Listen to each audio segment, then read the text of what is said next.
Olá! Nesta aula eu vou falar sobre o terceiro e último laço de repetição da linguagem C. Nós já falamos do laço for, do laço while e hoje nós vamos falar do laço do while.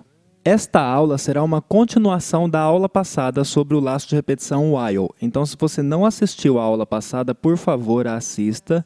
Está aparecendo uma sugestão para você aqui em cima e também tem um link para a aula passada na descrição desse vídeo. Você já sabe que nós temos dois tipos de laço de repetição. O tipo 1 é quando a gente sabe o número de vezes que a gente quer que os comandos internos sejam repetidos, e o tipo 2 é quando a gente não sabe o número de vezes em que os comandos internos serão repetidos. Para o caso 1, o laço mais simples de ser utilizado é o laço for, embora a gente viu também que tem como substituir o for por um while na aula passada. E no tipo 2, a gente utiliza um laço while, e eu disse que o laço while era o mais versátil de todos. A gente sempre conseguia utilizar o while quando a gente queria fazer um comando de repetição. Poxa, e onde entra então o do while? O do while, assim como o while, também costuma ser utilizado quando a gente não sabe o número de vezes em que os comandos internos são repetidos. Contudo, o que acontecia no while, no enquanto? A condição era testada logo de cara e, se ela fosse verdadeira, a gente entrava no loop e executava os comandos internos. E voltava e testava de novo. Enquanto a condição era verdade, a gente executava os comandos internos, e quando a condição deixava de ser verdadeira, a gente saía do laço. No caso do while, que em pseudocódigo a gente costuma falar repita até que uma condição seja satisfeita, a gente entra pela primeira vez, executa os comandos e, após a primeira execução dos comandos internos, a gente faz o primeiro teste. Então, ao contrário do comando enquanto, que havia a possibilidade de a gente não entrar nenhuma vez e executar os comandos internos, no comando repita até que, ou do while, a gente sempre vai executar os comandos internos pelo menos uma vez.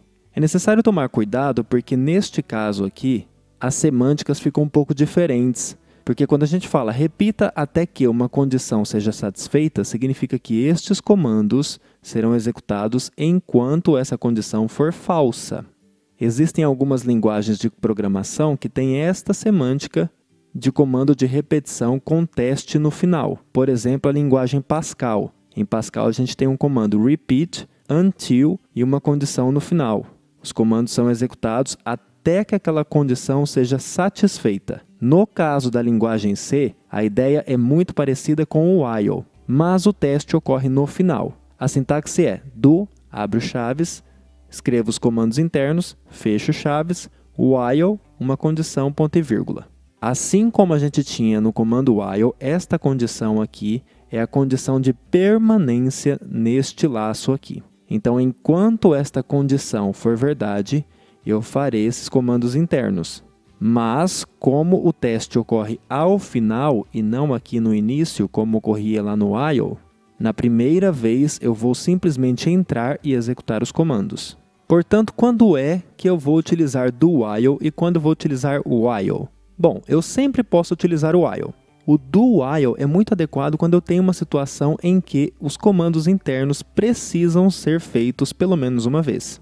Por exemplo, quando eu quero mostrar um menu para o usuário e, com base na resposta dele, fazer alguma coisa. Eu preciso mostrar o menu pelo menos uma vez, não faz sentido eu não mostrar o menu para o usuário. Nesses casos, a gente pode utilizar o do while. Parece uma diferença muito sutil, mas isso faz bastante diferença semântica no nosso código, e nós vamos ver nos exercícios as diferenças entre o do while e o while para resolver os mesmos exercícios que a gente resolveu na aula passada sobre o while. Relembrando então, o primeiro exercício era escrever um algoritmo que vai mostrar este menu aqui, opção 1 para somar dois números, opção 2 para multiplicar dois números, opção 3 para sair. Esse menu será mostrado até o usuário digitar sair. E o exercício 2 era um programa que recebia um inteiro positivo e imprimia a quantidade de dígitos que esse inteiro possuía. Vamos rever a solução que foi feita para o exercício 1. A e B são os dois números que serão ou somados ou multiplicados. E aí eu tenho a opção do usuário. Bom, o menu é opção 1 para somar, opção 2 para multiplicar e opção 3 para sair. e eu pergunto o que o usuário deseja fazer e leio a opção. Se a opção for 1, eu peço os dois números A e B e mostro a soma dos dois números. Break. Se a opção for 2, eu peço os dois números e mostro a multiplicação dos dois números. Break. Se a opção for 3, é a opção de saída, eu mostro a mensagem "Obrigado por utilizar o sistema" e break. E se ele não selecionar nenhuma dessas três opções, significa que ele selecionou uma opção inválida, eu mostro a opção inválida, tente novamente. O programa vai ficar executando até que o usuário selecione a opção 3, ou seja, o critério de saída é opção ser igual a 3. Se o critério de saída é opção ser igual a 3, o critério de permanência no laço é a opção ser diferente de 3. Por isso que enquanto a opção é diferente de 3, eu faço tudo isso aqui. Agora perceba o que a gente teve que fazer neste programa para ele funcionar corretamente. Como a condição era, se a opção era diferente de 3, e a gente queria que o menu fosse mostrado para o usuário pelo menos uma vez, a gente obrigou que o laço fosse contemplado, fosse satisfeito logo de cara, inicializando a opção com um valor diferente de 3. Então a opção sendo 0, 0 é diferente de 3, eu entro aqui e mostro o menu pelo menos uma vez para o usuário. Perceba que esta situação é exatamente a situação ideal para utilizarmos do while. E como a gente faria isso? Simplesmente a gente tiraria este while daqui, colocaria um do, sempre em minúsculo, e lá onde as chaves são fechadas, no caso aqui embaixo, a gente colocaria o while com exatamente a mesma condição, porque o do while também tem a mesma semântica do while, é a condição de permanência, e ponto e vírgula. O teste está sendo feito ao final, e eu garanto que vou entrar pelo menos uma vez. Eu nem precisaria inicializar aqui a opção com valor algum. Embora, por padrão, se eu não inicializo, o próprio compilador coloca 0 aqui, Então não fiz absolutamente nenhuma outra mudança no programa, a não ser trocar o laço while por do while. Vou salvar, vou compilar e executar. O menu apareceu, vou dizer que eu quero somar dois números, opção 1. Meus dois números são 2 e 3. A soma deu 5. Agora eu quero multiplicar. Os dois números são 2 e 3 de novo. A multiplicação deu 6. Vou colocar uma opção inválida, 5. Opção inválida, tente novamente. E, finalmente, vou sair, opção 3. Obrigado por utilizar o sistema e ele encerrou. Exercício 1 está feito, vamos para o exercício 2. Escreva um programa que recebe um inteiro positivo e imprime a quantidade de dígitos que ele possui. A ideia aqui, só para recapitular, é a gente dividir o número sucessivas vezes por 10 e pegar sempre a parte inteira da divisão. A gente faz esse processo até que a parte inteira da divisão dê 0. O número de divisões que nós fizemos é o número de dígitos da nossa entrada. Então, 3.405, dividi 4 vezes por 10 e cheguei no quociente 0, então ele tem 4 dígitos. O que eu estou fazendo aqui repetidas vezes? Bom, imaginem que eu tenha essa variável n, que é a minha entrada, e eu crio uma cópia dela em uma outra variável que eu chamei de quociente, um co. Eu estou fazendo repetidas vezes quociente recebe quociente barra 10. Além disso, cada vez que eu faço isso daqui, eu tenho que contar 1 em um contador, porque o número de divisões que eu estou fazendo é exatamente o número de dígitos da minha entrada. Então, fiz uma divisão, somo 1 em um contador. Faço isso repetidas vezes. Então, isso daqui está dentro de um laço de repetição. Nós fizemos com while na aula passada. Até quando vou executar isso daqui? Faço isso até que o meu quociente seja 0. Se eu vou fazer até o quociente ser 0, significa que enquanto o quociente for diferente de 0, eu faço isso daqui. E esta daqui é a ideia central deste programa. O programa completo ficou assim.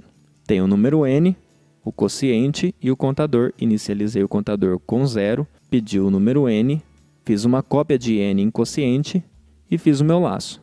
Enquanto quociente diferente de 0, quociente recebe quociente barra 10 e soma 1 no contador.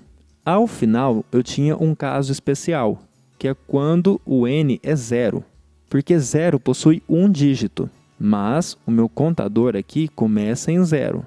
Se a minha entrada for 0, o que vai acontecer? O meu quociente vai ser 0 e o programa vai testar logo de cara. 0 é diferente de 0? Não, então ele nem entra no while. Se eu não faço esse if e imprimo que o número de dígitos é o contador, ele imprime 0, ou seja, ele erraria para o caso da entrada 0. Agora pensa comigo, para qualquer entrada que eu colocar, eu terei que fazer pelo menos uma divisão por 10. Inclusive se eu entro com 0. Se eu coloco 0 e faço uma divisão por 10, vai dar 0. E eu fiz uma divisão, que é exatamente o número de dígitos que eu quero. O que eu quero dizer então? Que para este caso aqui, deste programa especificamente, trocar o while por um do while seria perfeito. Veja, do while, ponto e vírgula. Eu fiz uma cópia da entrada no meu quociente e na primeira vez eu simplesmente entrei e fiz a primeira divisão. E já somei 1 no contador, ele era 0, passou a ser 1. E aí eu testo no final. Se a minha entrada for 0, eu faço uma divisão, o contador dá 1, 0 não é diferente de 0, ele já sai do meu laço de repetição, com o valor 1 no meu contador. Ou seja, com o do while, o meu programa funciona para qualquer entrada e eu não preciso desse if. Eu simplesmente imprimo desta forma aqui.